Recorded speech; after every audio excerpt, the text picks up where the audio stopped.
Welcome back to the Clydesdale Media Podcast. My name is Scott Switzer. I'm your host. I have my co-host Kat Shear with us, and we have CrossFit legend Mary Beth. I knew I was going to do this. Prodromides. Prodromides. And that is very Greek, right? Very Greek. Very Greek. Yeah, I noticed like on your Facebook that you talk about your mom and you use Greek words to describe her and stuff. So is that Greek heritage very important to you?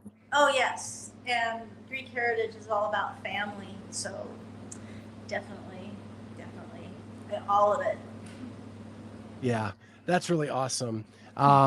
We got to see you at the CrossFit Games this year, win your 5th Masters title, your 7th podium, and that was your 8th trip to the Games? Ninth trip to the Games. Usually when we have people on here, I started CrossFit in 2011. It is very rare that our guest started before me, but you started in 2010. Yeah, I did. Do you want me to tell you how I started? Yes, please. Yeah, that'd be awesome. Okay, because it's really kind of fun. My friend Sarah Francis, I trained her at a global gym, and then like 6 weeks later, she comes back to me. She says, "Mary Beth, you got to try this thing called CrossFit." And I was like, yeah, whatever, blah, blah, blah. And then 6 months later, I finally tried it, and it was totally just, as she said, Mary Beth, they train us the same way you train me in the gym.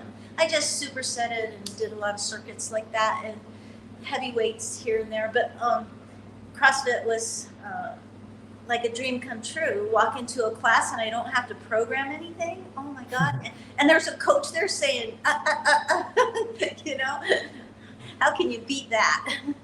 So were you a personal trainer at the time? Yes, I was. And is that sort of what, did you go to school for that? How did you become a personal trainer? Okay, since I was 13, I have trained people.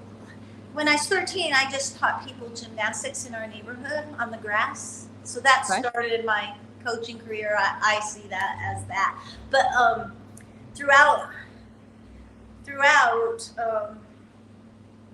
my life, you know, when I was in high school, people would ask me to help them out and get them ready for different events for track and field and stuff like that. And then what did I do? I got married, had 4 kids, and I started teaching aerobics, and that was right up my alley, meaning I could do it and it didn't affect my family very much. And then what did I do? I got a personal trainer for weightlifting. And that was the start of my weightlifting. And I was probably in my like 38, 39, 40s then. And during that time, sometime, I can't remember. So long ago, it's hard to remember sometimes, these big significant dates in your life. But I did get divorced and I went to college and I got my degree. I was gonna get a PE degree, but instead I got an English degree, okay? But then when I went to any of my interviews, I was always like being directed towards PE. So I interviewed for a PE job and I told them, my degree, mine is in English, but I have a really strong phys ed background. And they were like, we are totally looking for you because I had taught at a Christian school for a little while PE, and I integrated reading and math into the lesson plans, and that's what they were looking for in Cedar Ridge. And then they just scooped me up. We moved to Cedar Ridge. That's about an hour and 10 minutes away from where I am now. And I taught there for 11 years, and I coached volleyball, track, a bunch of stuff up there. But my fitness was all about aerobics, and I just taught aerobics.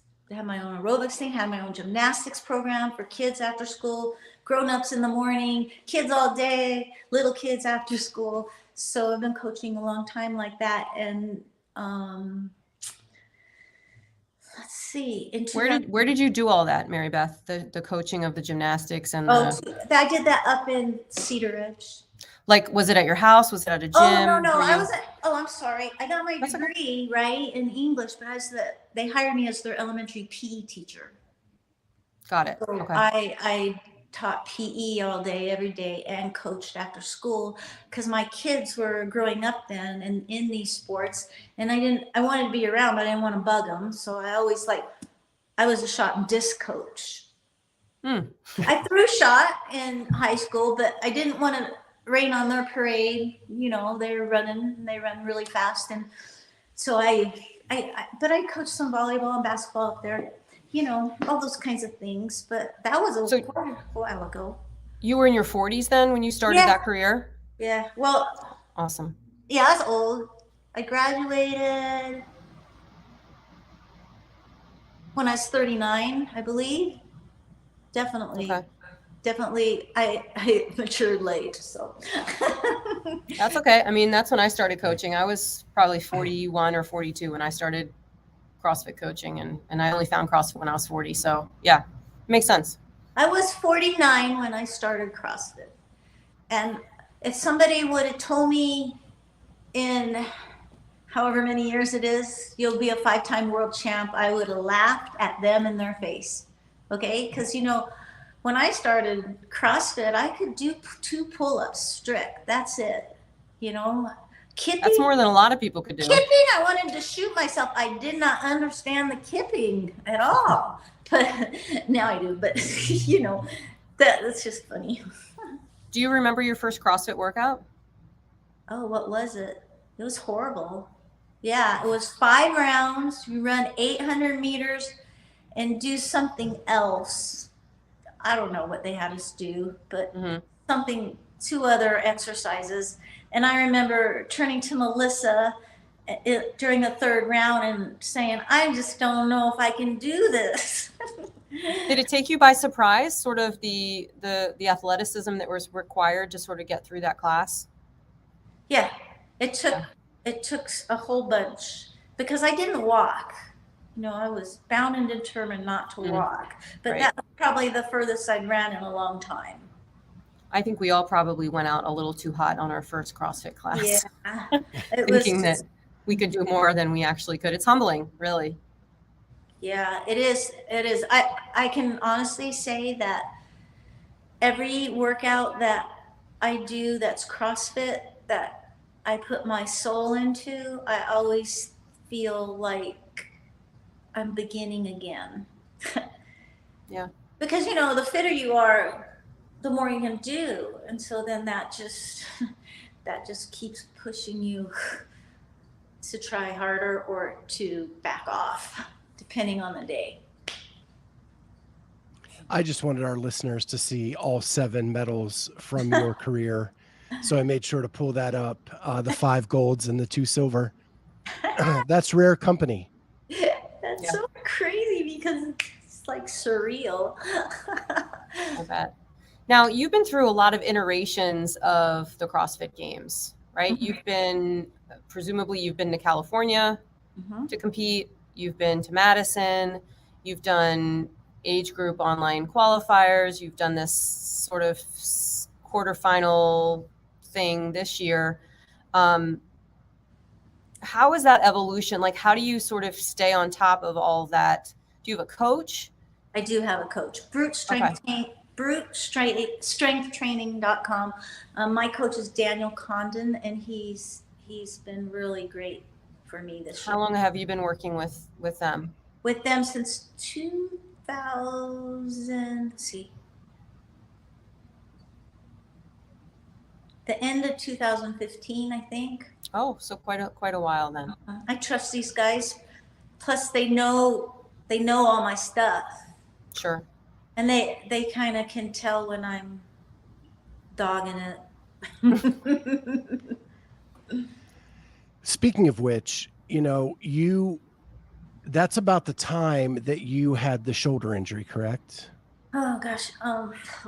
In 2014, going into the final workout, we already knew my shoulder was hurt pretty bad.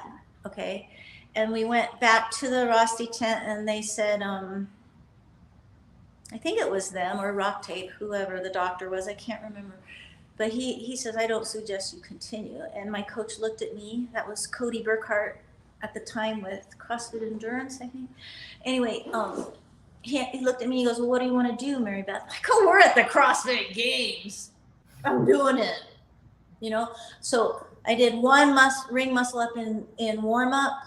And then we taped the schnaugers out of it. And it was a really fun workout. And it was a sprint. And it was run across the football field and back, do 5 muscle ups. I can't even remember. And then go do 5 power snatches at 85. And I barely won that one, but I won it. And that is crazy with how bad my shoulder hurt. You won that year with the bum shoulder. I did. And then it was really, really hard the next year and a half or so to get it back.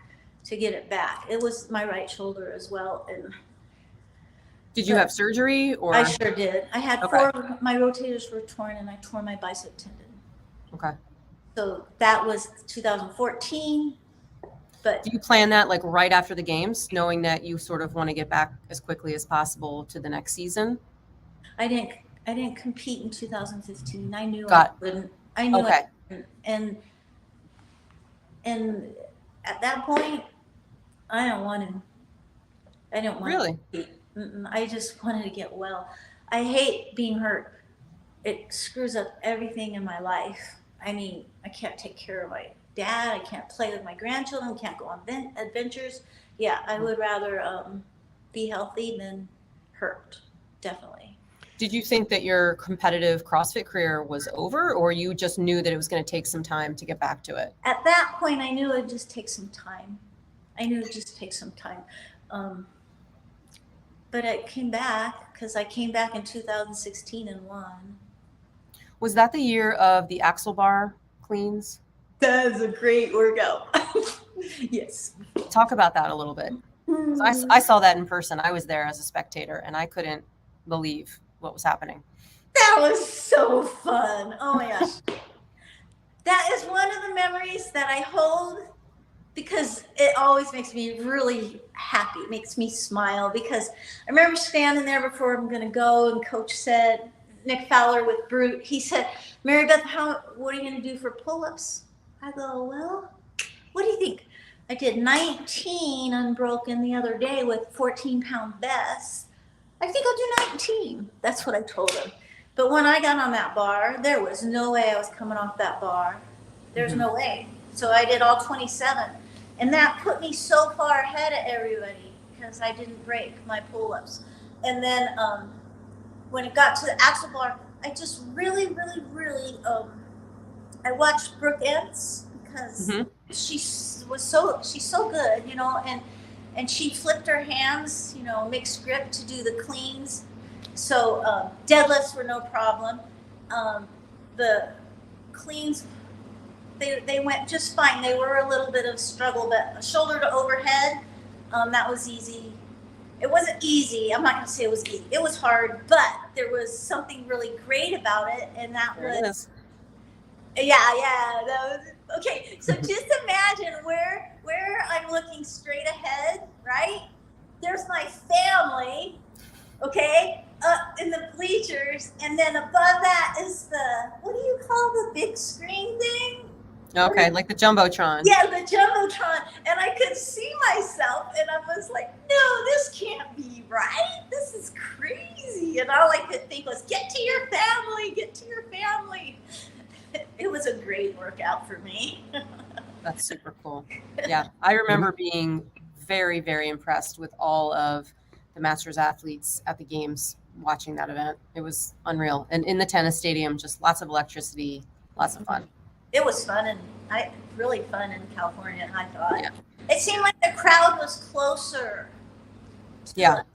Than that, I'll tell you, when the crowd is closer, you feel all of it a lot more. Do you do any off-season competitions, Mary Beth? I'm sorry. Do you do any off-season competitions? No, I haven't. I've done a few, and it seems like well, we won't set this in stone, but I did a team competition once, and and that was fun, but it's the beast in me, that competitive beast. You know, these people are way younger than me. Sure. And here I am, but trying to keep up, and maybe even being able to keep up, but it seems like I always pay for it somewhere in my body because I don't have that beast leashed, reined in any. It's just like, it's hard for me to not to hold back, okay? Right. But I did do a competition in Las Vegas with my nephew. Oh my God, I haven't had so much fun in my life. We didn't win. We didn't care. We just had so much fun. It was just like every aunt's dream, you know, to do something like that with her nephew. Is he a teenager or? Oh, he's grown now. Grown? Mm-hmm. So it was, we did it, I don't know what year that was, maybe in 2016, maybe, yeah. Maybe. Fun. So, but don't you get an automatic invite to like Legends Championship or MFC and no desire to do those? I was invited, this is our first time to Legends, and I was gonna do it, and then the stress, you guys just don't know what my life is like around here. I'm sure all masters have their stuff, but we have a lot of stuff going on here. Can you tell us about it? Sure I can. Okay, we have time. I might cry. It's okay. People cry on this podcast all the time. It's okay. In September, my mom and dad, I'll just paint the stage. My dad's was blind, and declining. Let's put it that way. This is last September? Yeah, and then the caregiver we had for hospice, he got COVID, okay, the caregiver. Then my son got COVID, and then my mom and dad got COVID. And so I called my brothers. I said, I can't do this by myself. You guys need to come help me. So Dean and Pete came home to help me. They got COVID. And then my mom wouldn't let me touch her. She's diabetic. I have to touch her, you know. Mm-hmm. She wouldn't let me touch her. So I called the doctor, and she said, Mary Beth, your mom needs to go to the hospital. And it was really hard to know what to do at that point, because they both had told me they didn't want to go to the hospital. All right. So then this is really weird. I went in their room and I said, Dad, Mom's Dr. Laura wants Mom to go to the hospital. And he sat up in bed and he looked at me. He can't see me. He looked directly at me and he said, send your mom to the hospital. So called the ambulance, sent my mom to the hospital. Really hard to do because I was torn between going with my mom or staying with my dad and all the sick people, right? And then the next day my dad died. Oh, geez. Okay. So that was really, really hard. Big surprise, yeah. I just envy those people who fall asleep and go to heaven. It just wasn't like that. He wasn't scared or anything. He had great faith in God, okay? But it was really hard on me. I just sang all my dad's favorite songs, and he went. And then we told the hospital, do not give my mom her cell phone, no matter what. Do not give it to her, because my dad is a very valued person in the community, okay? And we didn't want somebody to tell her before we could. And at that point, they wouldn't let us go visit her, obviously, right? Right. So I get my mom, I don't even know how she got her phone. I don't even know how she managed to text because she was very sick, okay? She says, what's this about my husband being dead? Oh, no. It was horrible experience. Anyway, So I gave the phone to my little brother because I was so angry, and he talked to Mom, and then he talked to not the nurses or anybody. He got to talk to higher up people, and they said that we could come and be with my mom while she grieves. So we went, and then my mom started doing really bad again. So it was like she started to get better, then she did really bad, and then she started to get better, and then she do really bad, and then I don't know how, but it was a miracle. We got to bring her home. We did get to bring her home, and then the next 4 months, we didn't know which way it was going to go, and then she just rallied. It was really cool. She rallied enough so we could finally have a funeral for my dad. So we did that in December, but that was really, really hard. He was a former Greek Orthodox priest, and he was also the chaplain at the developmental disabled place we have here in Junction. Anyway, a lot of people came. It was very hard, and long story short, we had like 4 months where my mom was building, getting better, doing exercises with me in the garage gym, because that's what we did. My brother Pete, he helped me convert the garage into a gym so that I could train and take care of them and train people. And then in May, my mom had a stroke. Oh. I'll tell you, it's been hard, and it's been really hard. But How old is your mom? She's 84, and she's doing okay now. She's starting to come back. She had left side weakness. Today she could go like this, which we haven't had yet, and she's starting to be able to close and open her hand. So it's a long haul. But the thing about all this is, I remember I needed to do workout number 5 for semifinals, and my mom's in the hospital and she's had a stroke. Do you know what I mean? It was so hard to do that workout. Ugh, and that workout sucked. Right. It was wall balls, and you had to do it in 2 minutes, and they changed the standard on us chronologically older people to a 14-pound ball and a 10-foot target. Oh my God, that was so difficult. It took every ounce of mental fortitude to do it. Yeah. And good enough to stay in the race.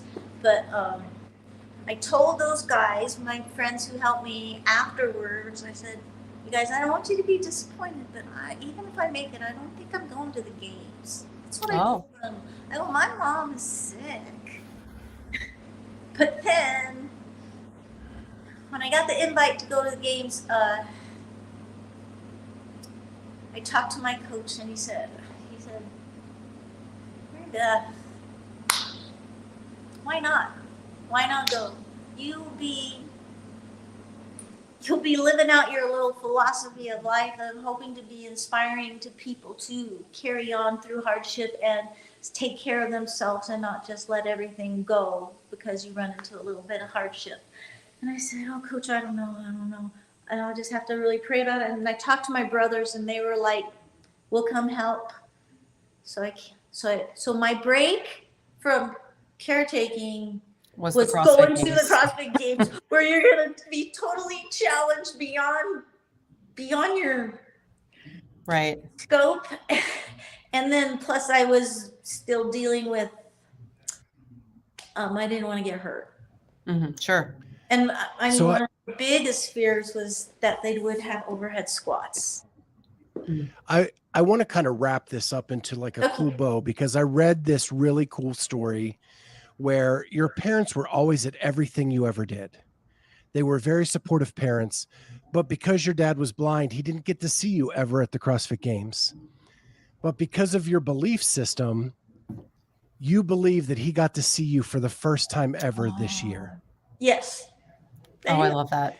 That's going to make me cry. That's awesome. Yeah, he saw me dying. Did you ever think about him in those hard moments of a workout?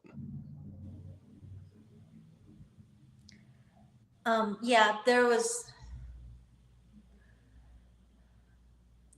I can remember him. I could just have a memory. Grab him my face and say, I don't care how you do. I'm proud of you already. So that was there. And then there was a moment when I was starting to get super competitive inside, which if I don't control that a little bit, it seems to lead me off in a not so safe pattern for my body. And I just felt like he said, Mary Beth, you don't have to win it all. You don't have to win every WOD to win. And I told my coach, Coach, I don't have to win every WOD to win. And then it was like, shoot, I should have never said that out loud. Because then I got second in a few. It was like, what's going on? And then I had to just regroup and focus. And yeah, so he's there. So you're giving me the lead in so well on this. So I know coming into this year's games, you were worried about your body. Was it going to hold up? You had taken 2 years off before you came back this year. And 2019, I was off. 2020, I was off. 2021, I was 3 off. years.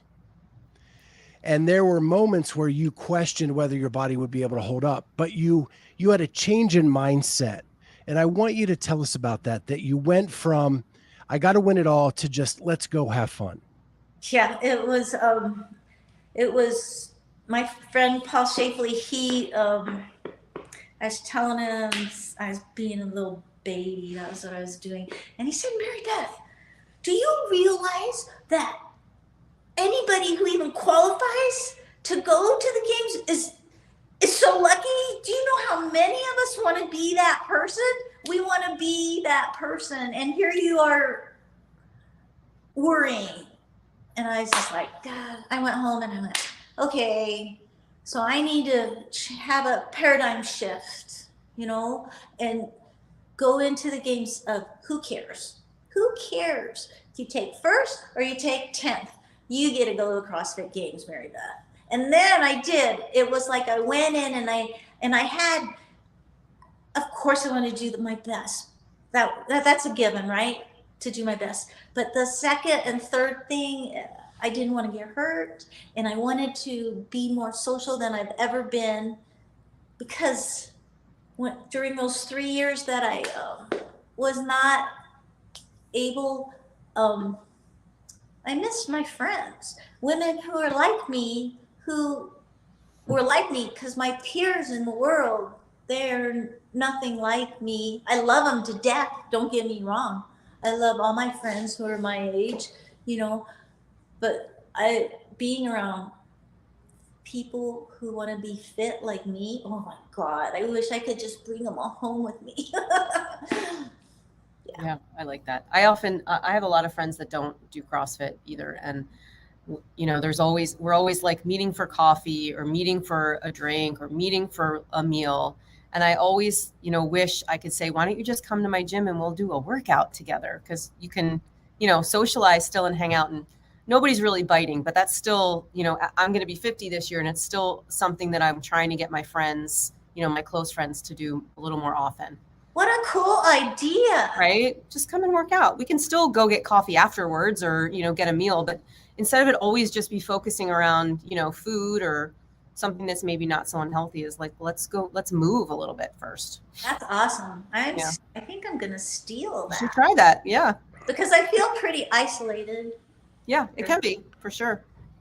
And I imagine as you get older, it's worse, right? Because for us as CrossFitters in our 50s, we're still the top, 2%, 3% of the population. But for you in your 60s, you're like the top 0.2% of your population, people your age, your peers, I'm sure. Yeah, Yeah. Yep. I don't know how many grandmas are that jacked. Right? so funny. I mean, let's Right. be real. A grandma with abs. There aren't too many of those around. So my earbuds went out for a second, but I know you told a story, and hopefully I'm not repeating this, that there was a moment in the games where you had your coaches hold you back, leash the beast, right? And then on the final day with the final event, you knew you could win it with a top 2 performance. And that's when your coaches said something to you.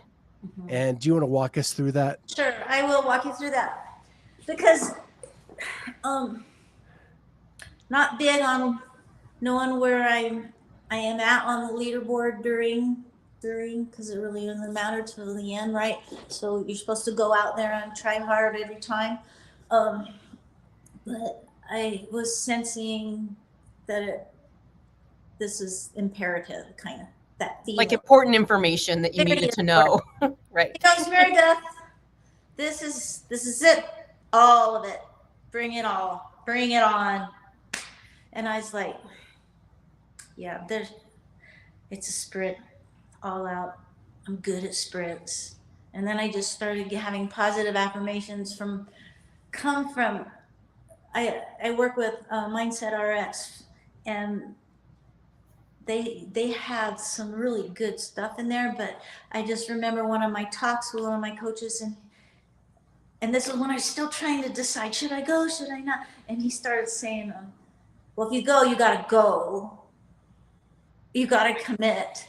You can't not commit, because that's another place where you can get hurt if you're not committed, right? Sure. So but then he started saying these. He said, I am determined. I am strong.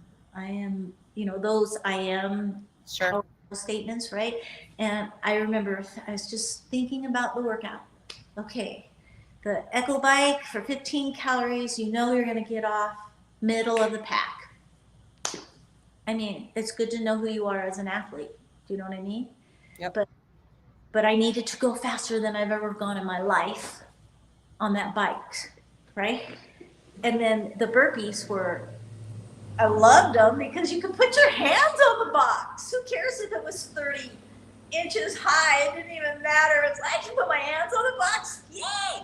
Okay, so anyway, then I knew I could be really speedy on the burpees. And then the sandbag clean, it's only 50 pounds. And it's only 10 of them. And at home, I have a 100-pound sandbag that I work with all the time. And so I started forming 3 thoughts while I envision my workout.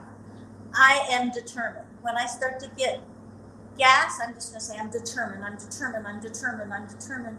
And that's what I did.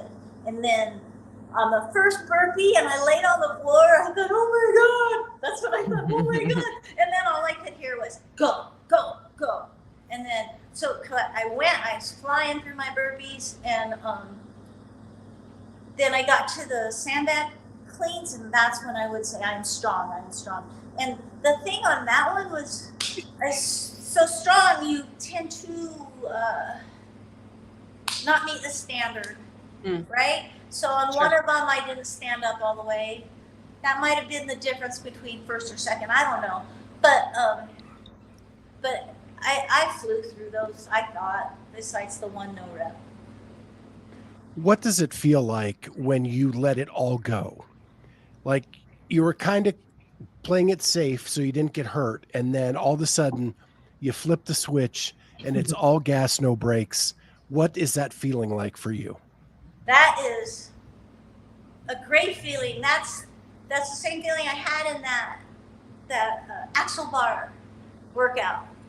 Same feeling. Same feeling when I did those muscle ups with such a hurt shoulder, right? Yeah, same feeling. It's almost what people call being in the zone. Have you ever heard that? Or the flow state? Yep. The thing is, I don't experience it very often, but when I do, I love it, and those, I think that's what it was, Scott. I think I was in a flow state there. I mean, I wouldn't say, like on the bike, I was struggling. I was dying, but once I hit those burpees, I think it was a flow state. And then it just felt good, right? You know, when things are in your wheelhouse, it just feels good. Now, did I feel that on event 1? No. Did I feel that on event, what was it? Icky. Out on the turf? No. No. And then, did I feel it on the muscle up workout that led into the snatches, that led into the row, and we got to jump over a log? No. Yeah. But I love that workout, but that was so shoulder intensive for me. And plus they told us in the briefing that somebody who gets more muscle ups than somebody else, they will place higher. They will place higher than somebody who doesn't get their muscle ups, right? So I strove to get all 10. I did 4 unbroken, and then I don't know what I did. After that, I did it though in that 3 minutes, right? But I didn't win that WOD. Because when I got so my penalty somehow added up to be more than somebody who only did 5 muscle ups. And you know what? That's fine. Good for her. You know what I mean? Good for her. It just made me try harder, I'll tell you. But my shoulder was, I was scared at that point. Because I haven't done 10 muscle ups in less than 3 minutes in a very long time. I mean, my coach reminded me that 2 months ago, I was struggling to get 1. Okay? So, and it wasn't structural, it was all here. Does that make sense? Yeah, I was gonna ask you, is that like a new injury, or is that just since you've had the rotator cuff surgery? You've just been 2019 at the games, we had an overhead squat, 2-rep max, and I won that WOD with 160 pounds, and I was standing there holding the bar, holding it, waiting for my judge to give me a thumbs up, and waiting, and finally he went like this, and then my shoulder dislocated like this. Oh, okay. And the bar hit me in the head. It was not a good memory. It's not a pleasant memory. It's a lot of fear that I had to overcome. So did that take you out of the games? Is that why you said you didn't do 2019, but you I technically? did 2019. I took 8th. Oh, okay. But I didn't finish, so I don't know how that works. But right. I had 2 more workouts to do, but there was no way. My shoulder was out of the socket. And that was the year that they just had 10, right? Okay. I believe so. There's only 10 this year, right? Correct. Yeah, it keeps changing. It's hard to keep up. I know. I really loved it when it was 20, because I don't know, you just talk to more, you make more friends, and even though I'm not very talkative because I get nervous, okay, just honest to God, very nervous, and how can you say you're not talkative? Are you kidding me?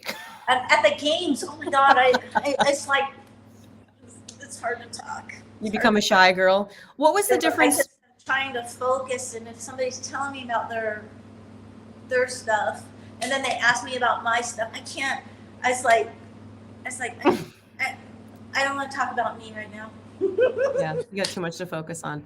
Was there a difference in 2019 to now in terms of? I know in 2019 you guys were in the age group pavilion for your experience, and then this year you got to be sort of on the big stage, even doing some of the workouts that the elite athletes did, right? That rinse and repeat workout. How was that experience for you? It's fun to do what the young'uns do, kind of scale, whatever. Yeah, definitely fun to do that. Was it nice to kind of be in the Coliseum and have all the lights on? It is nice to be in the Coliseum. There's 2, I think, groups there. It's nice to be in the Coliseum, but it feels like it's empty. In the age group pavilion, it was packed. You had more people, and it felt really fun and exciting. So I don't know. Personally, I don't care because all I'm trying to do is focus, but I've heard two camps on that. Right. Yeah. So I want to talk about your family. You have, I have it written down, 4 kids, 11 grandchildren. What is your best day with those family members? Best day. If you could plan out the best day possible, Oh what my would you God. be doing? Oh my God. Best day ever. I would get up, I would get the grandchildren that live here, or if they flew in, we would all go, and we would go for a hike and catch lizards, and then we go get on the river and we paddleboard down, and then we'd come home and everybody would come over and we'd have a leg of lamb and Greek potatoes and onions and Greek salad, and we'd all just hang out and laugh, and we'd honor my mom, and we'd talk stories about my dad, and yeah, that'd be a perfect day. I know. Now, you would have asked me that a long time ago. I might have said something different, like, oh, somehow I'd convince my family to work out with me. But no, I've given up on that. I love them. They love to work out in their own ways. But I tell you, I love it when I get to work out with my grandchildren. Yeah, I bet. So that is super fun. So Anyway, now I know why Amy felt connected to you, because Yes, that is yeah, almost perfect the day. exact perfect day for her. Oh, good. Yep. She loves anything outdoors, hiking, catching lizards, and being on the river. That is all her. Well, she made me, I felt that connection too. I did. I was shocked. Yes. I was like, you're talking to me? That's so cool. That's awesome. Yeah, she was bragging to us just Sunday about her new paddleboard. Oh, That- cool. That And she, kayak, her and her it's like husband went out. inflatable. Yep. How fun. That's what's fun, is when they're inflatable and you don't have to do this for an hour. Right. So you mentioned working out with your grandkids. Do any of your family members do CrossFit? My daughter she lives in Wisconsin. Isn't that convenient? Oh, great. That was a part of it leaned me towards going to Wisconsin, was that she lives in Wisconsin, and she was my right-hand man, I'll tell you, during moments of insecurity. Anyway, yeah, she does CrossFit, and she loves it, and it's fun to her. She has 5 kids, and Wow. I didn't forget one of them. It's you know how families are blended and stuff. Oh, sure. Yeah. Yeah. So yeah, she does CrossFit, and my son Philip, he does he likes to lift weights. That's how I used to be. I just want to lift weights. I just want to go push some metal. Anyway. I wanted to talk about that too, because you had a pretty awesome bodybuilding career as well, where you were the Colorado State champ Yeah, in I was. bodybuilding in the 90s. I did do that for all the wrong reasons. Okay, this is really good. Talk about CrossFit being a catalyst for personal growth. This is for sure. And then the clarification that comes in your mind as you do CrossFit, it's really good. When I did bodybuilding and fitness, it was all about bodybuilding was for need of recognition. And I won Miss Colorado once. I don't remember what year, but I did, under the name Lit Sign. And then 1994. is that what it was? Yeah. And then I did fitness, and I took second at state. And that, I remember going down to the judges and asking them, why did I take second? Wanted to know, because if you don't know, how do you get better, right? Right. And they said, you're just too damn muscular. Oh, Okay, so for Miss Fitness? So Wow. that was it. And I competed on a national level for bodybuilding. I can't, Junior USA or something. I think I took 4th. I can't even remember. I surely hope, I'm glad those days are over because I was crazy. Because I just needed some recognition. I just didn't feel like I could give it to myself yet. And then when I joined CrossFit, it wasn't about how you looked. Do you know how freeing that is? So freeing. It doesn't matter how you look, you just perform. If you can perform, that's what it's all about in CrossFit. You know, it seems like it, you know. Yeah. And then here's the evolution for me. When I hurt myself so bad, now I can't do. Now I can't perform. Now it's not and then before it was not about looks anymore. It wasn't about perfect physique. Who am I? Where do I find my validation?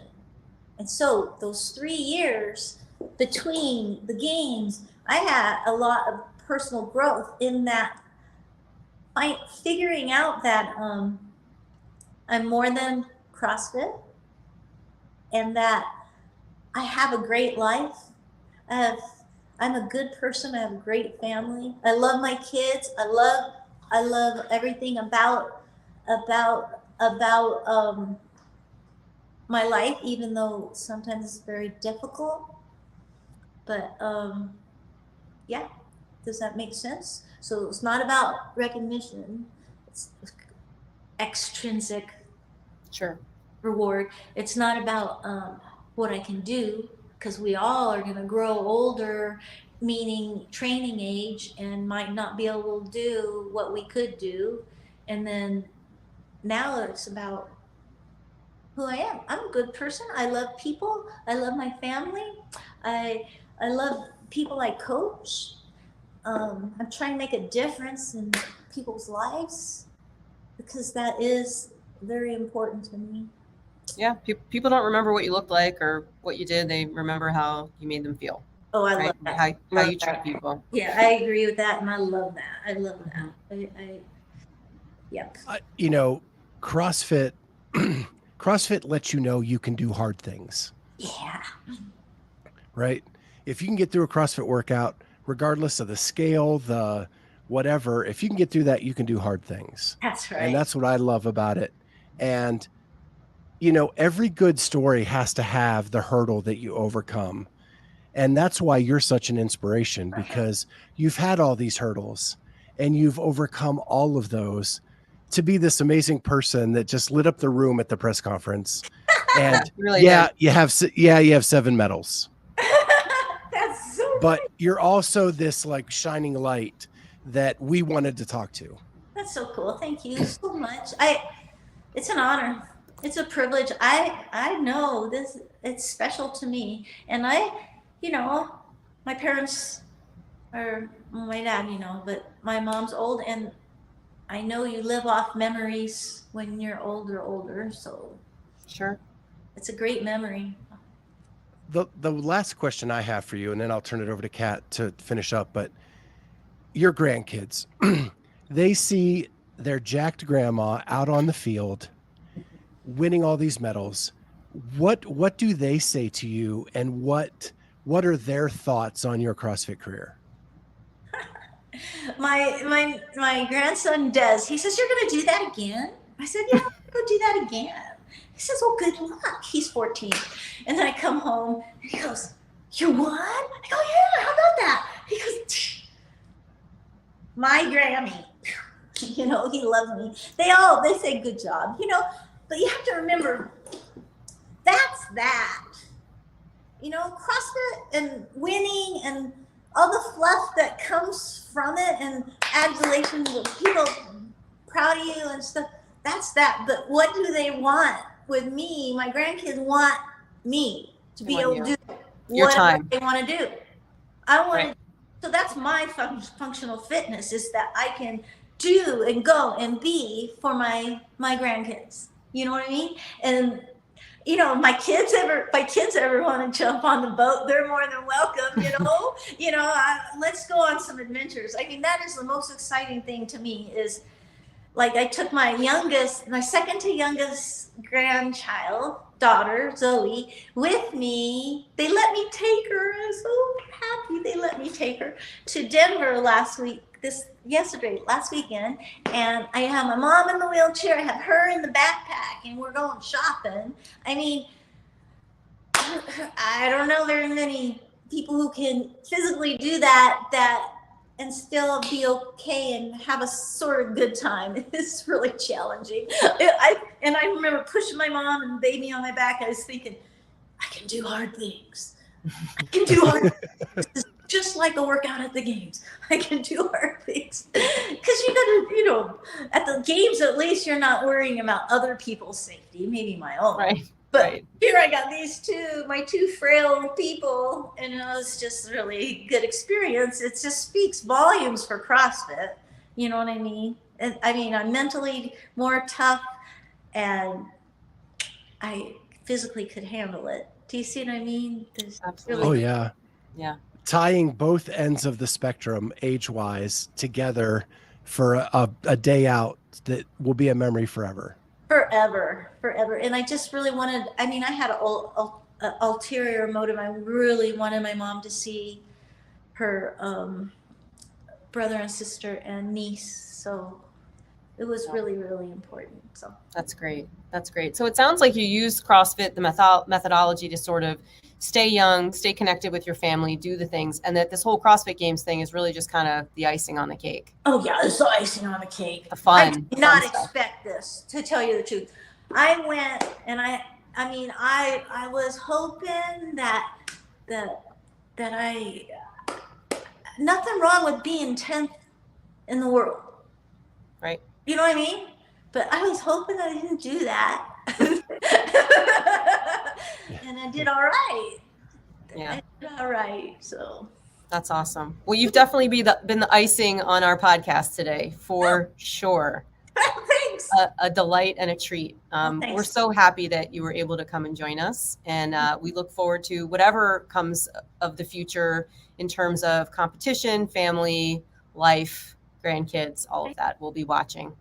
Well, if you guys ever need anything, I'm here. We appreciate it. Same goes for you. If you need anything from us, if there's anything we can help you with, please let us know. Okay. Well, thank you for having me. It's really is thank you so much, Mary Beth. Yeah, big hug. Yes, big hugs. Oh, give Amy one too, okay? We will. We will. Okay.